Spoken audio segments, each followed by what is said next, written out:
క్లారిటీగా అడుగుతున్నా, నీకున్న స్పెషాలిటీ ఏంటి, నీకున్న అర్హత ఏంటి? కేవలం ఒక సీఎం కొడుకు అనే ఒక అర్హతే నీకు ముఖ్యమంత్రి అర్హత అయితే, ఈరోజు మా శాసనసభలో కూడా సీఎంల కొడుకులు చాలామంది ఉన్నారు. నీకు తెలియాలి ఇవన్నీ ఏం మాట్లాడుతున్నావు నాకు అర్థం కాలా. నీ ఇష్టం వచ్చినట్టు నువ్వు మాట్లాడుతూ పోతా ఉంటే నేను అంటుంది నీకు టైం దొరకలేదని అంటున్నావు. నీకు ఆల్రెడీ మరి స్పీకర్ గారు చాలా క్లారిటీగా చెప్పారు, మీరు మాట్లాడడానికి నేను కావాల్సినంత టైం ఇస్తాను అని. మేమందరం కూడా అడుగుతున్నాం, ఎందుకంటే చాలా సమాధానాలు చెప్పాల్సిన పరిస్థితి నీకుంది.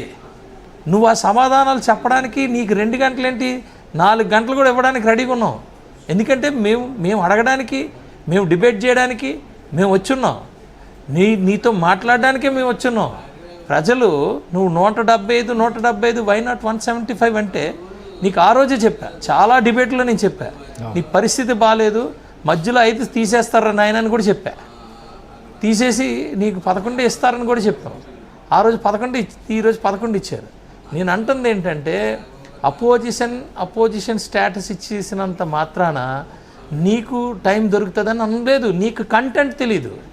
ఫస్ట్ ఆఫ్ ఆల్ నీకు కంటెంట్ ఏంటో తెలీదు, చట్టం ఏంటో తెలీదు, హౌస్ రూల్స్ ఏంటో తెలీదు.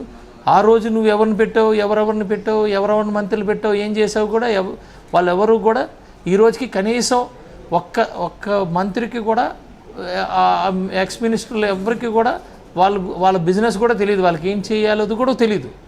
తెలియకుండానే 5 సంవత్సరాలు గడిపేశారు. నేను ఈరోజు అంటున్నాను, నీకేమీ తెలియకుండా ఏం చేస్తావు? కనీసం నేను అడుగుతున్నా, ఈరోజు నీకు ఎమ్మెల్యేకి కేఆర్ఏ అంటావు, నీకు ఎమ్మెల్యే బాధ్యతలేంటి, ఎమ్మెల్యే అనేది ఒక ఎమ్మెల్యే అంటే ఏంటి అనేది నీకు తెలుసా? కనీసం నాకు ఈరోజు డౌట్ వస్తుంది. నేనంటున్నా, మేము అడిగిన ప్రశ్నలకి మాకు టైం దొరుకుతుంది. మాకు టైం దొరికినప్పుడు నీకు ఎందుకు టైం దొరకదు? కనీసం అడిగేది ఏంటంటే, మీరు అడుగుతున్నారు సరే, అందరూ అధికార పక్షమే, ఇంకెవరున్నారు సభలో, మేము తప్ప, మాకు కాకపోతే ఎవరికి ఇస్తారు అంటాడు. ఇవ్వండి, రమ్మనండి. నేను అంటుంది రమ్మనండి అంటున్నావు. వచ్చిన తర్వాత కదా నీకు తెలియాలి. నీకు అసలు ఆగదు. ఏదో ఒక పాత సినిమాలోని ఇలా ఒకసారి వచ్చి కనపడమ్మా మెరుపుతీగ అంటే, ఆ మెరుపుతీగన్నా కనీసం కనపడింది.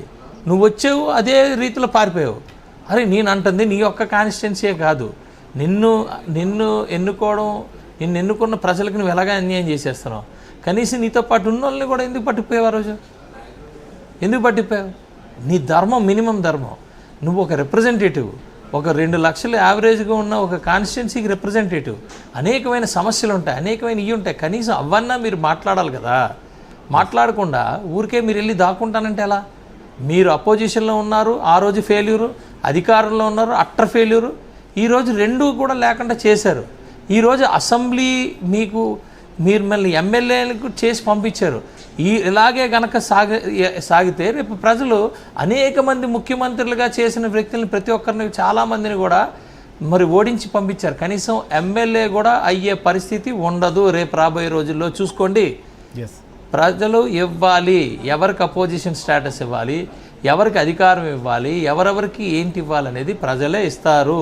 ఇది ప్రజాస్వామ్యం. దయచేసి అర్థం చేసుకో. లేకపోతే ట్యూషన్లు పెట్టుకొని అర్థం చేసుకొని చదువుకొని మళ్ళా రా.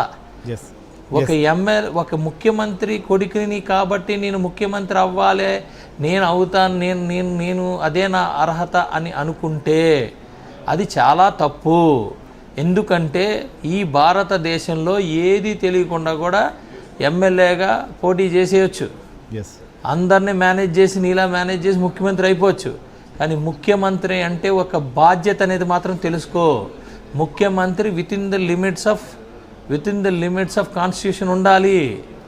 అది తెలుసుకో. అది తెలుసుకోకుండా నువ్వు వచ్చి ఊరికే టైం వేస్ట్ చేయకు. కనీసం నేను ఈరోజు అడుగుతున్నా, కనీసం నువ్వు ఇంట్లో పెట్టే